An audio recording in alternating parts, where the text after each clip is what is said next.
Welcome, ladies and gentlemen, to another episode of Tempered Leadership. I'm your host, Eric Rieger, and today I am joined by Dan Dunn, the president of Aqueity out of Chicago and Lombard, Illinois. Dan, welcome to the show.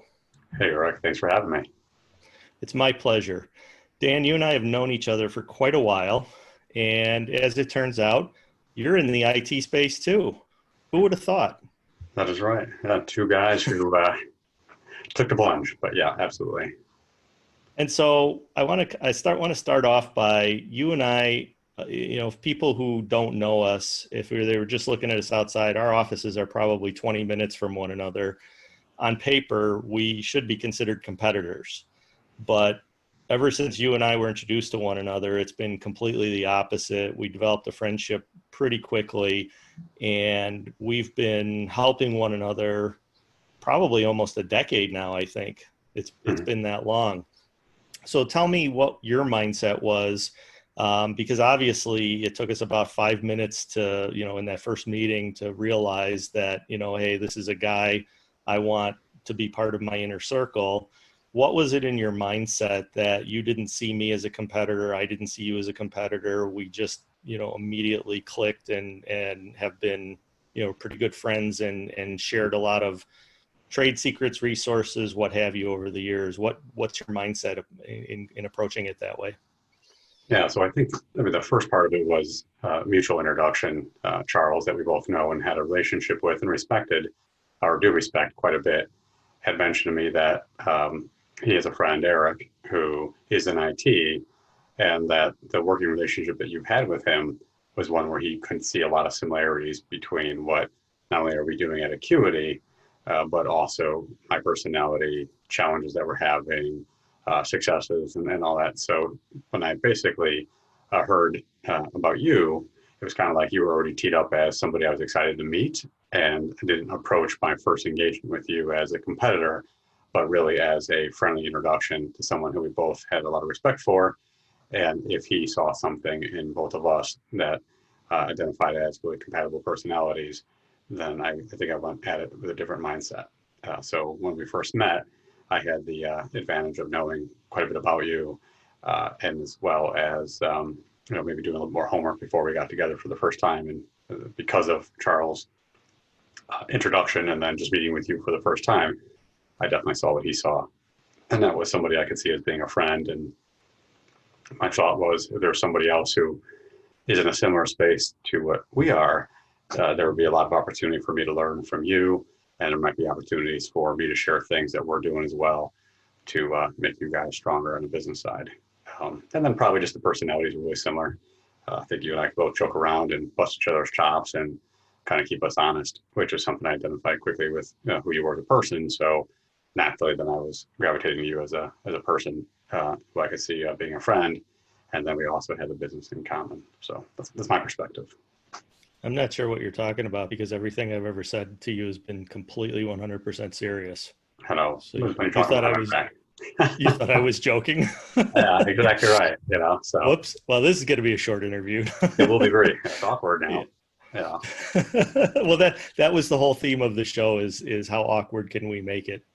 Yeah. But getting back to just being serious for a few seconds, I mean, that's to me, that's one of the things that once you start, kind of changing your mindset in terms of, the market we're in specifically. I mean, the Chicagoland area, there is so much, like, there's no way in 2 lifetimes we could put a dent in the marketplace for the way we want to go about business.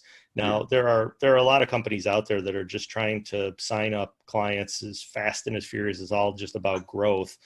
But I think there was an intention, a purpose behind what we were doing. And as we started talking, like right away, we realized that we're kind of going at the space a little differently. We each had, kind of different segments and different markets and different size clients and different things where, the veil kind of dropped pretty quickly. And we realized, hey, there's strength in numbers here.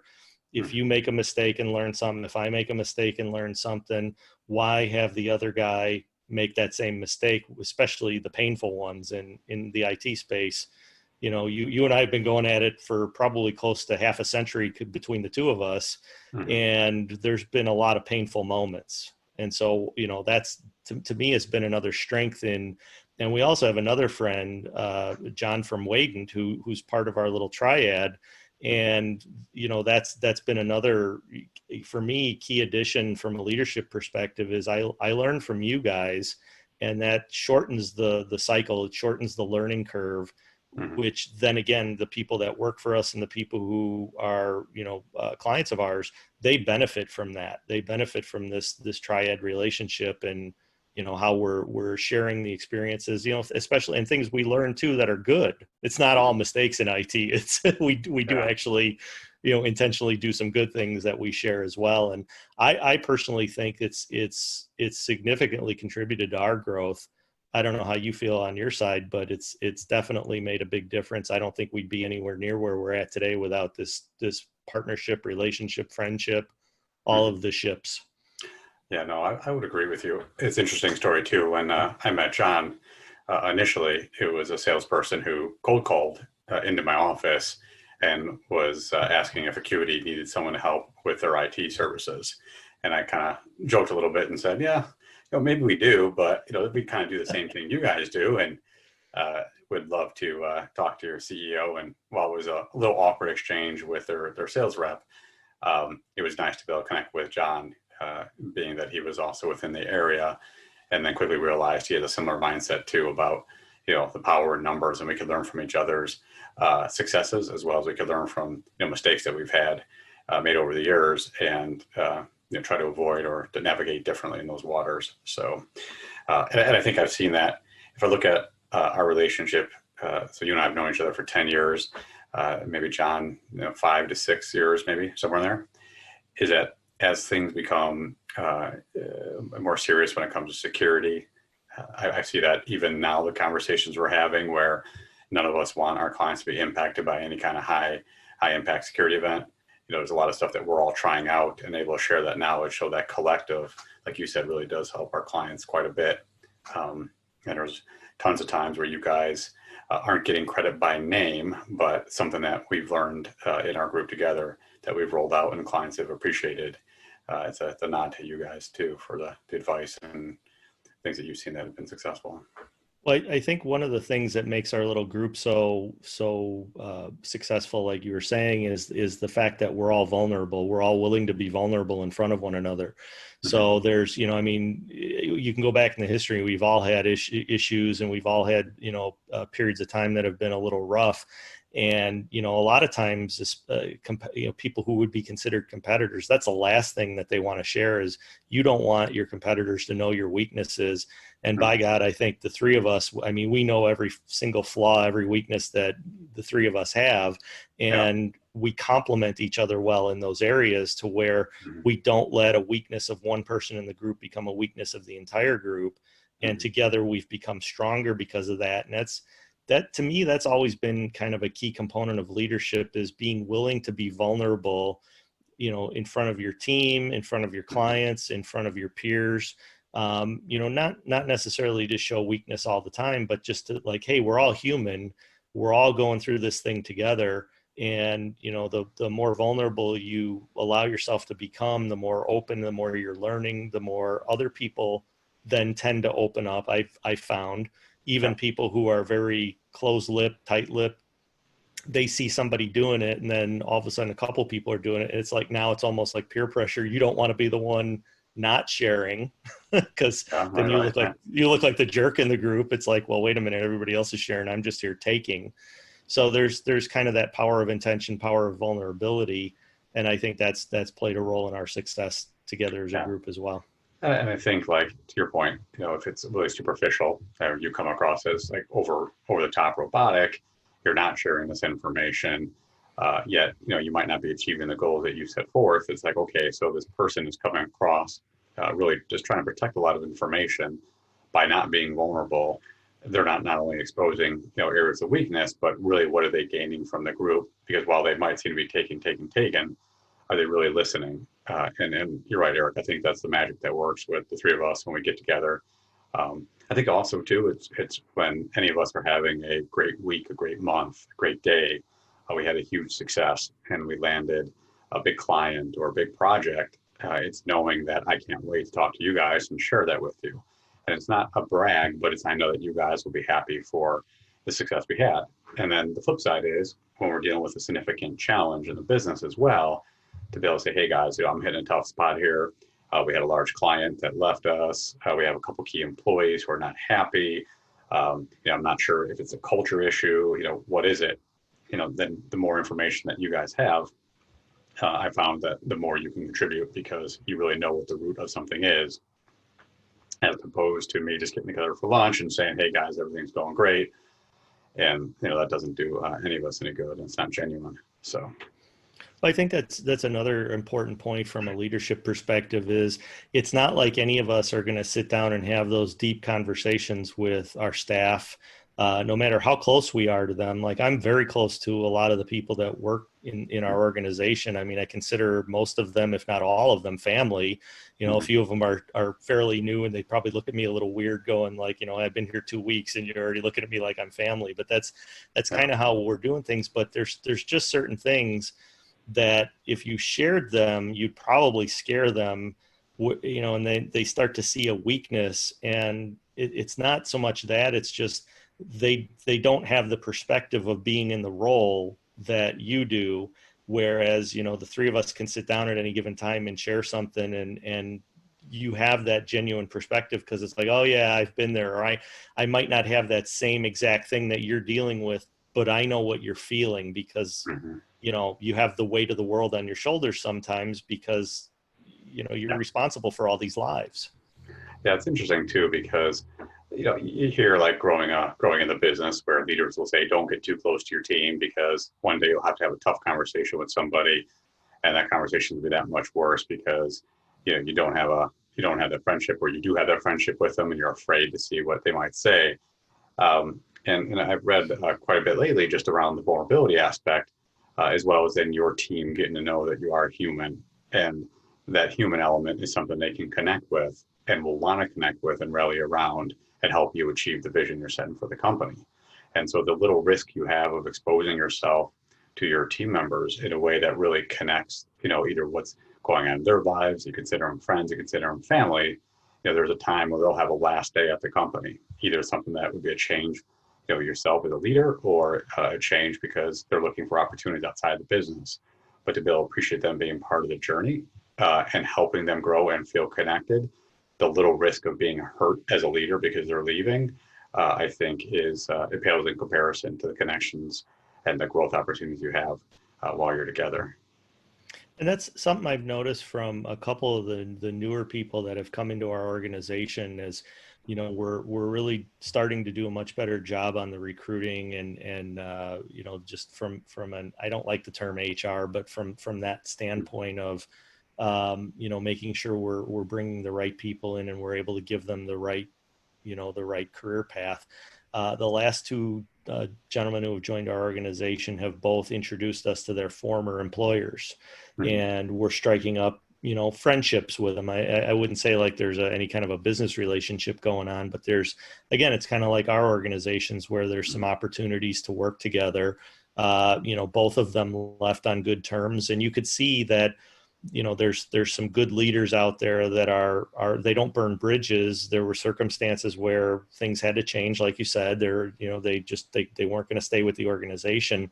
But the people I've talked to have had nothing but great things to say about our current employees, and conversely, they've had nothing but good things to say about their former organizations. And it's kind of refreshing in this day and age of corporate churn and the Jack Welch theory of, you promote the top 10%, you fire the bottom 10%, which I never understood that. We're in the business of building people, and just to know every year the bottom 10% is getting fired. I mean, how can you be motivated going to work in an organization like that? You have bad personal circumstance happen to you, and all of a sudden you're in the bottom 10, you're out of a job, and you could be the best fit for the organization, but they're just looking at you as a number. Yeah, I think also like that loyalty you show as a leader in the organization is one that'll pay back tenfold, either with an employee who will then be there for you when you're having hard times, either because of client loss or some other kind of negative impact event to the company. But I mean, it will be remembered. And if that person leaves the organization, then it's generally one who knows the door is wide open for them if they want to return. And in some occasions, I've had that with my team members where there was opportunities that they had at Aqueity. The culture was really close. They really cared and really loved their fellow teammates. And yet we didn't have an opportunity that was going to be available for them to pursue. In the case of one person comes to mind with security, they want to get into enterprise security, and most of the clients we serve don't fit within enterprise space. I think 5,000 employees is about the max size for the clients that we serve. And so this person wanted to look at what is it like to be an enterprise security guy, and left the organization, and within 6 months came back, and we took them back with open arms. But it was building all that goodwill as a leader that encouraged them to grow within the organization. But when they left, to know the door is open and they have a place welcome back back at home.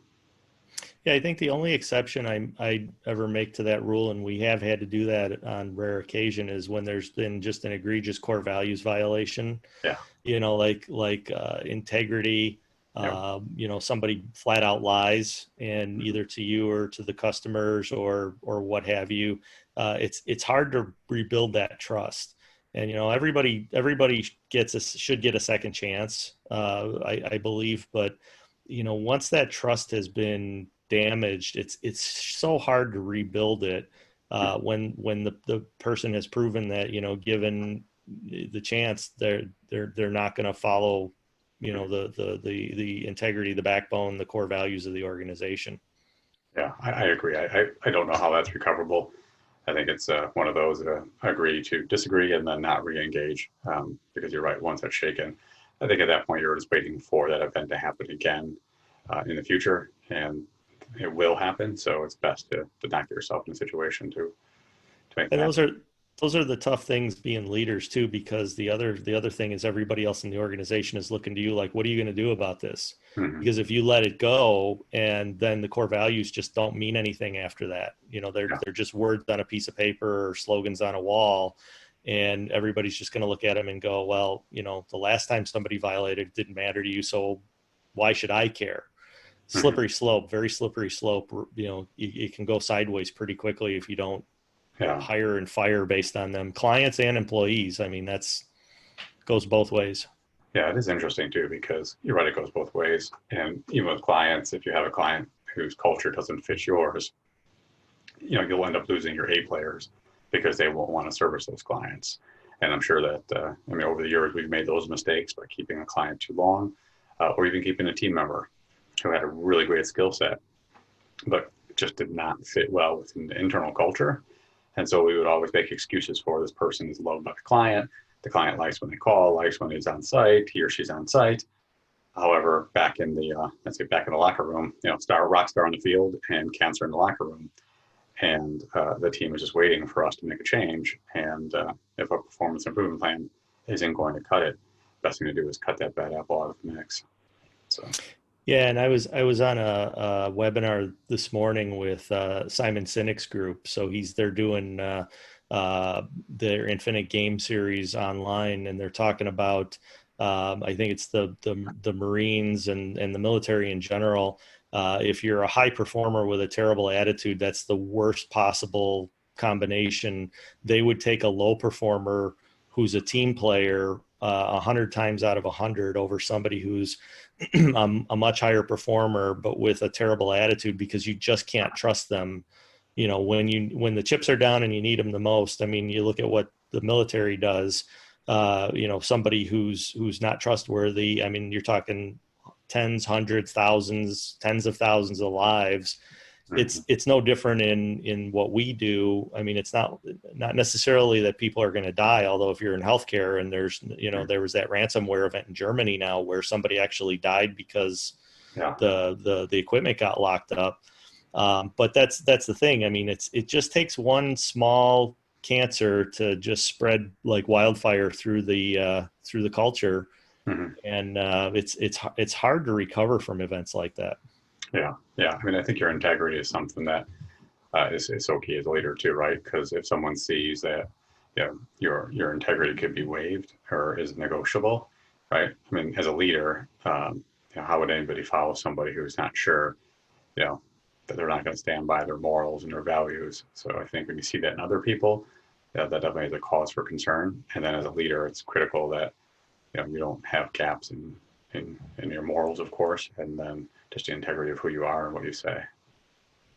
So keeping on the theme of culture, obviously, February, March of this year kind of flipped everybody's world upside down. And, you and I were talking and we were learning all kinds of new skills that we didn't know we were ever going to need in the IT space. And we're still dealing with clients and our own teams that are not together all the time like they used to be. What have you done? What has your team done to try and maintain the culture in this trying time of social distancing, remote working? What are you guys doing that you might not have been doing before the pandemic? Yeah, so I mean, we are definitely doing things differently. What was probably unique about Acuity is we started to restore our in-office team like mid-May. So we may have been kind of ahead of the curve. And we did it. So in early March, when everybody was going home, including our clients, our office, with the exception of maybe 3 to 4 people, were working remote 100%. And so we saw that we had a lull of client opportunities because we weren't doing a lot of project work on site. As well as then, like all businesses, there was a concern around cash crunches. What's gonna happen in my business? What is the economy going to mean? What is it going to mean tomorrow? We're all trying to get information. So Acuity, like many of our clients, had about a 6-week to 8-week period where we were all remote.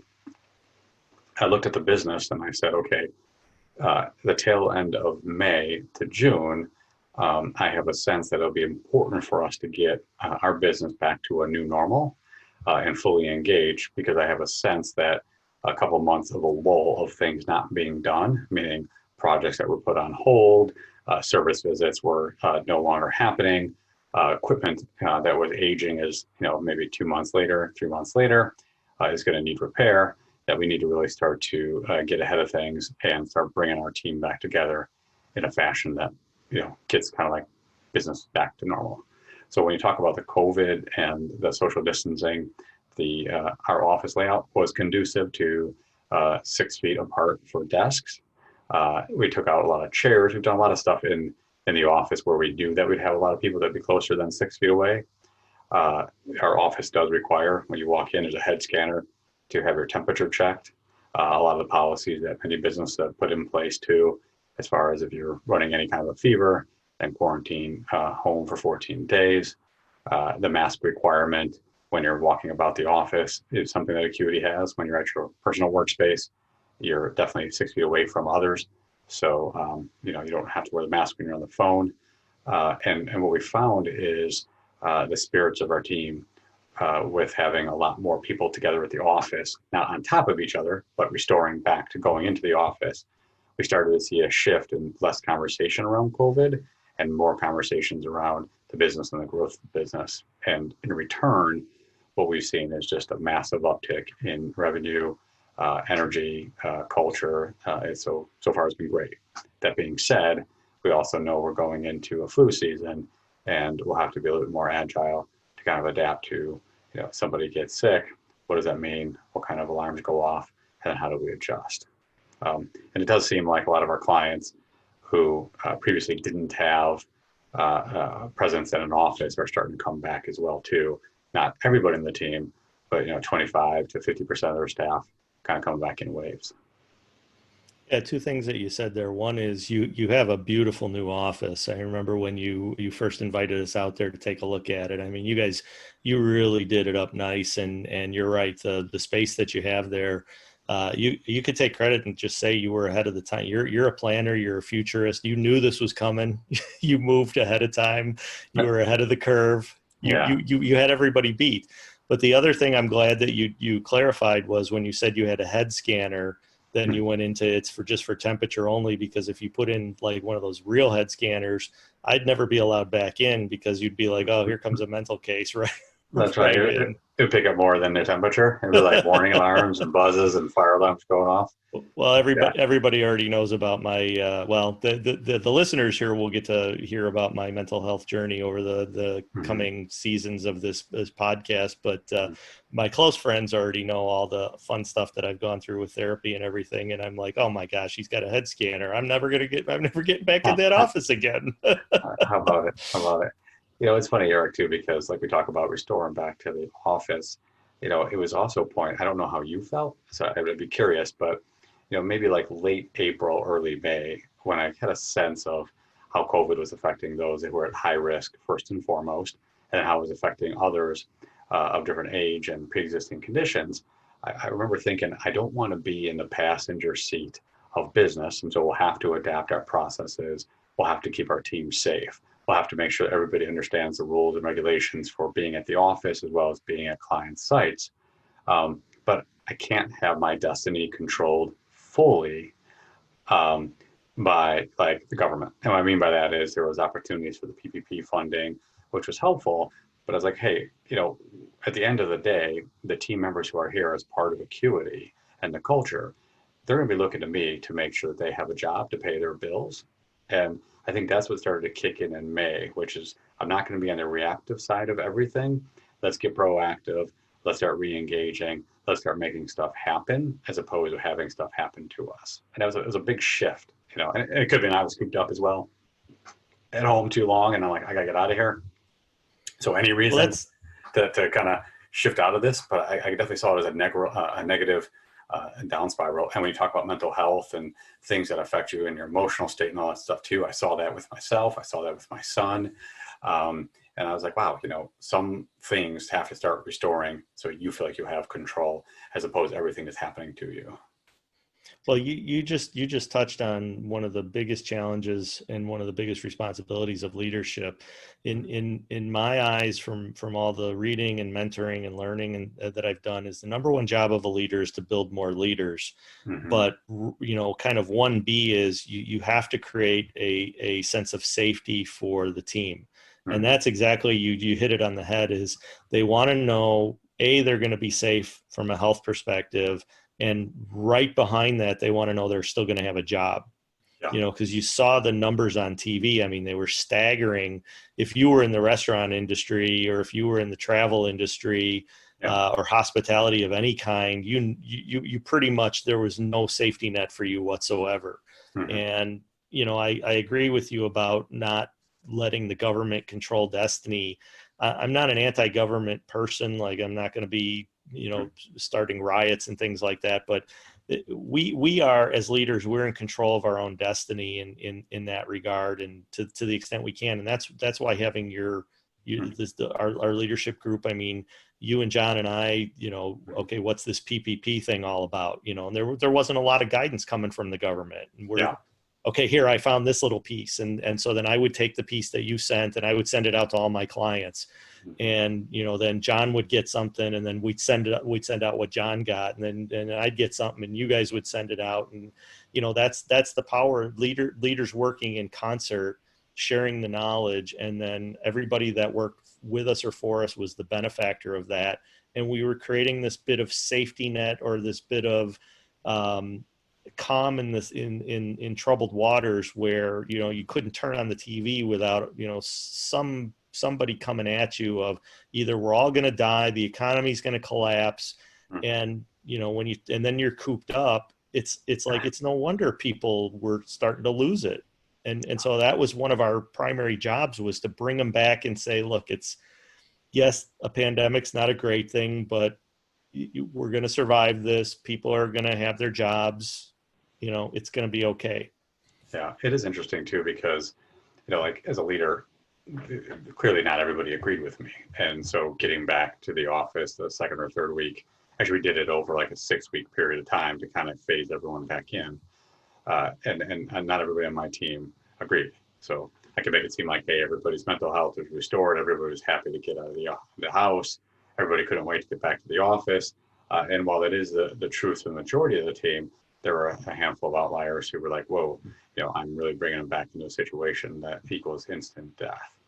And knowing that and processing it, and also if I'm sending the tone at the top that what we're going to be doing as far as a rotation of team members in the office, and that everyone is going to be part of this rotation, and we're going to restore the company, that no one or two people, with the exception of those who have extreme, either a pre-existing condition themselves where they would be exposed to something and put them in a bad spot, but that I would have to step up and be making decisions, and knowing that some were popular, some people would be on board with it, and some would not, and still being comfortable and not being wishy-washy. So when I look back at March, April, May, and June, and my messaging in May or in March was uncertain, trying to figure out what's going on. I don't think the world's coming to an end.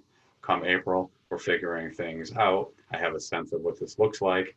Come May, here's what the impact is to the business and what this could mean to jobs. So let's get back to business with a new normal. And then starting in June, we're back to. And I would imagine that the majority of my team, well, I'll imagine the majority of my team are still together. And I think there's also the sense of together we are conquering this. In no way, shape, or form out of the woods, but together we're conquering it. And then have, over the last couple months, had to adapt for individuals who may have had someone who was a friend or a family member who was touched by COVID. So then knowing they have the ability to still quarantine at home for a couple of weeks has been a really positive journey. Yeah, and so we're still predominantly remote. Our field team is the one that's been doing most of the in-office and client visits because that's just the nature of the work they do. We've been stockpiling the PPP, PPE, personal protect. Yeah, the PPE. I can't keep the acronym straight. Okay, We're in an industry filled with acronyms already, and now somebody threw a whole bunch of other ones at us. Mm-hmm. So we've been stockpiling the masks and the gloves and all that over because you're right. I mean, we're heading into flu season, and there's likely going to be an uptick of COVID again. So. We did that, but we just did our first virtual cocktail hour last week, and it was a blast. We had people on. We used our Microsoft Teams, and we've got this online tool called Kahoot. I'm sure you've probably heard of it. It's like a little gaming system, and everybody can play, and you get like 20 seconds to guess the answers to questions. And so we had people and their families started huddling around the cameras. And so like all of a sudden, what was a few people, now you've got, people who their families are around and now everybody's playing the game. As we're talking here, I'm just thinking, because our groups have done outings together. We've gone golfing together and we've done some other things together. I'm thinking a virtual teams night of Aqueity versus Webbit in Kahoot. I've thrown the gauntlet down here in front of the entire world now. Yeah, you could do that. I guess I'm going to be like, when we're done here, I'll have to take a look and see, hey, what's that again? Because I don't want to be like the old dude who doesn't know. Like, how do you spell it again? Is it K, C? And clearly, I'll email you the link. We still do email, right? We do, yeah. I think the social aspect, too, is what keeps your team, right? So if you find those things that you could do when you're not together to keep the team engaged and keep the culture alive is great. So have you guys done, is your office reopened as well, Eric? Yeah, we're open. There's probably no more than 6 people in at any given time. Okay. But like I said, the field team is just rotating in. They'll come in, pick up gear, or they'll pick up equipment or what have you. The help desk is gone completely remote. I mean, they haven't been in since February, March, whatever the last day was. Yeah. And we're finding they're becoming a lot more efficient in that manner, and they've become a bit closer knit of a team rather than sitting on top of one another. It's had a little bit of an impact of that interrupt culture. When somebody's right next to you, you can just go, hey, you, I just need 5 minutes. And that 5 minutes turns into like a 15-minute reset. So now they're able to through Teams and through other communication channels, finish their work and then go turn their attention to something else and then come back. And then without the drive, because a couple of them were driving almost an hour each way, that's efficiencies we've gained, and they're a little happier now. They don't have to spend that time and money on gas and commute. Would you look at your team as a leader too? I mean, you were able to identify those who are self-sufficient, self-starters, come to the team with a lot of new ideas. And so I'd imagine when you saw that most of the team would go home and work remote starting in February or March, there were some that would be able to make that transition smoothly. And I'm going to guess there were maybe a couple that you thought would not make it as far as productivity. Yeah. What was the outcome? Did you find that?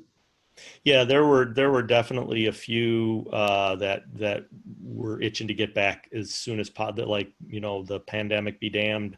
Hmm. I need to be here because I can't focus at my house for whatever reason. There Hmm. then, and everybody's got a little bit different thing. Like, I spent the time remodeling, and now I built myself a little studio here, Yeah. just because I was like, if I'm going to spend a lot of time here, I kind of want to make it look the way I want to make it look, because I had my whole office set up the way I wanted it.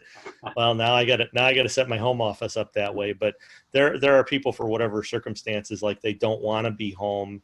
Separating that work, they need that defining line between work and home, and they don't like the bleed. So, and again, it's communication, it's talking to people, it's mental health checks, just making sure because everybody deals with it differently, like you said, and that's our job, is to identify the people who, or some people, like we found out, one person in our company had an underlying condition that we didn't know about, that would put that individual in greater risk by putting that individual in, a certain circumstance where they'd be much likelier to have an adverse effect if they were to, contract COVID. So you learn these things. And again, if you people don't trust you, they're not going to tell you those things. And all of a sudden you're going to start seeing a dip in productivity, or a dip in their commitment to the vision, or commitment to the company. And it's like, you got to dig in and figure out what's going on.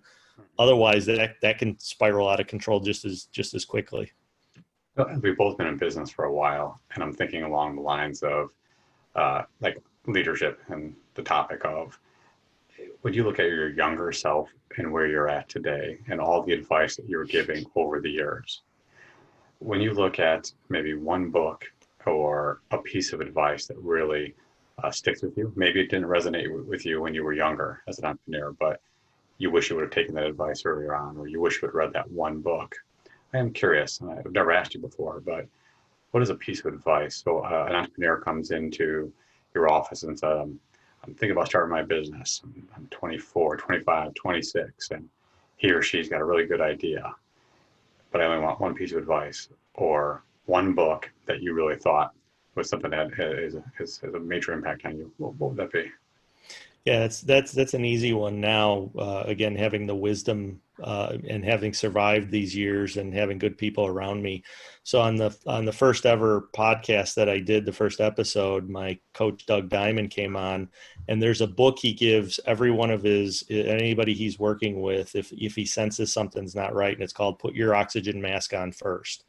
And that would be my one piece of advice. Is, early on, I came from a family where you worked hard, you worked long hours, you didn't complain, you sucked it up, you just did whatever you had to do, and you plowed through. And early on, when you're one, two, three, four, five people, you can effort your way all day, but you can't scale a company on effort, and you're going to burn out. And Hmm. I lost a lot of relationships. I lost my marriage. I lost a lot of things because I was just too stubborn and determined that work was the only thing that mattered. And, I'll guarantee you, work is going to be there tomorrow. It's going to be there the next day. It's going to be there the day after. You have to take care of yourself first.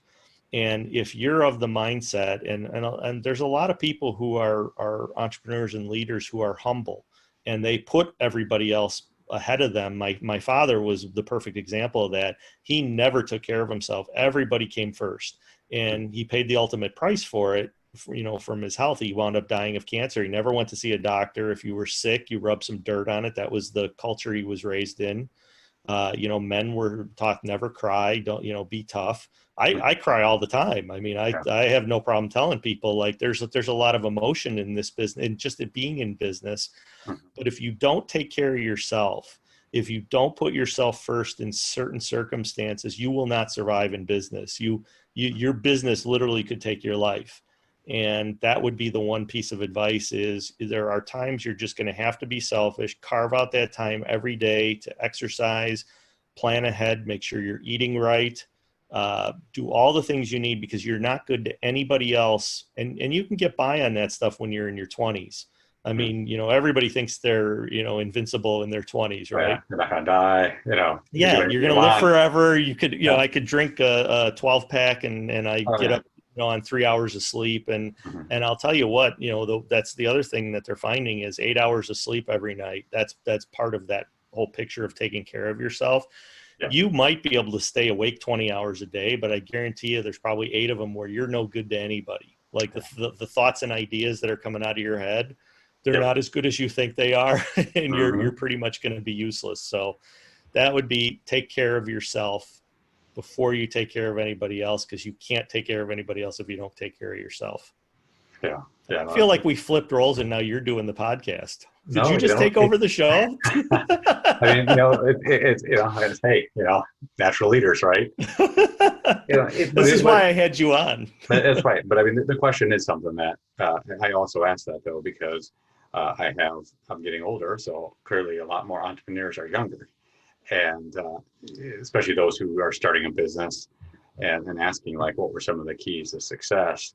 And when I share a lot of the, this was brutal, or this was more difficult than I thought, or here's a road I traveled and I did it over and over and over again, and clearly it led to an outcome that wasn't what I expected, or but I was thinking back to like, what were the key pieces early on that either I received early, but I received them too early, and I didn't know how to put them in action, whether it be a book or a piece of advice. So I appreciate you sharing that. You know. Well, this will be the last question then, so we can wrap up for the night. But Mhm. I'm going to flip it back to you. What's the one book or one piece of advice you got, and you can't copy mine, even though mine's obviously the most important thing you can do. What's the second most important thing that Yeah. you've learned? So I would say, from a book perspective, the book Think and Grow Rich was a book that was something that was very impactful to me. And for those who haven't read it, it isn't necessarily just about money, right? It's feeding the mind with a lot of positive thoughts. And so I think that book and E-Myth were given to me at an early age. And E-Myth, I liked the book. I thought it was a great book. The whole idea of me not doing everything and not wearing multiple hats, I got that book too early. So if I can go back and reread it again as a younger self and say, hey, these concepts in here about hiring the right people in the right roles would make sense and help the business be scalable. I didn't. I read the book. I love the book, but didn't implement the process and follow that. But again, That is it. That is a great book. Build it with the end in mind is really the concept of E-Myth. yeah. Have you read Beyond E-Myth, his latest? I haven't. I read the Revisited, which I think was the second, and I Or have not read the last one. No. yeah, and maybe that's it. But it starts out with like, you wake up, you're 50 or 60 years old, and you realize you have a business that's not worth anything because you've been working in the business, not on the business. And there's nobody to really take over. You haven't built any systems. I mean, it's kind of the same theme. Yeah. You think a lot of that's another thing. A lot of people, in our age bracket and maybe a little older, because there was that first wave of IT, and that's why there's so many mergers and acquisitions going on now, because there's a lot of people exiting businesses, and they're shocked at how little their business is worth because they haven't done the right things to build value. Yeah. They basically just built themselves a job. And I love Michael Gerber. I love listening to him talk. He reminds me of the Smuckers guy. Oh, he looks like him, right? Yeah. That's just a whole, well, he looks like the Smuckers guy, and Colonel Sanders had a baby. That is right. He's got the white beard and all that stuff. Yeah. Don't get me wrong. I'm not making fun of him. The guys, and he's great. I love everything he's done, and I could never pull off a hat like that. So I'm jealous is basically what this is all coming down to. But this is, again, a peek inside my mind. It's like, I could listen to his audiobooks over and over and over again because he just reminds me of the Smuckers guy from when I was a kid.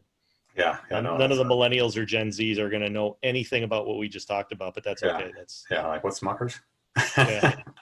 I can just hear it now. Okay, boomer. And it's like, no, we're Gen X. Mm-hmm. No. But it's been a good journey. I mean, I look forward to like what the next 5-10 years will bring as well too. And I think the key is as we've learned so much over the years, it's like, okay, if we could have this knowledge and these experiences and rewind time to when we started, like how much further would we be? Again, I got a great support system, great friends like yourself, family members, and those around me. So, it's kind of nice to not have a system around me that is rowing in the opposite direction, but one who really supports, loves, and is here for your journey. But if I had that plus all the knowledge I have today, yeah, I think I'd even be more unstoppable. So I think this is the segue into you're coming back on the show, obviously, because as you and I, navigate through our midlife crisis, it's going to be perfect to document them both in audio and video format for future generations to, to go through and either get some comedic relief from it or learn a few things, or maybe both. That's right. No, I appreciate it. Well, Dan, I appreciate you coming on the show.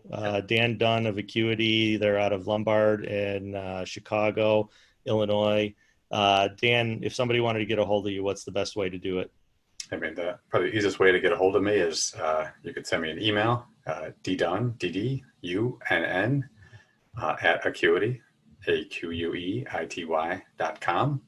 or you can get a hold of Eric, and Eric will get a hold of me. So no, Dan never answers my calls, so you're best to go straight to him. Hey, you got me on this. Got me on the podcast. That's a miracle. I did. I have a face for radio, so clearly for me to be on, and you're recording this video too. Well, I mean, take a look at what you're competing with. If the two of us, it's a beauty contest. I think you're right. The radio is where we belong. So, Dan, thanks so much for being on. I appreciate it. To all the listeners out there, thank you for giving us your time again. This has been another episode of Tempered Leadership. Again, I'm your host, Eric Rieger, and thanks to Dan Dunn of Aqueity. It's been a real honor and a pleasure, sir. Likewise. Thanks, Eric. Take care. All right. Take care, everybody.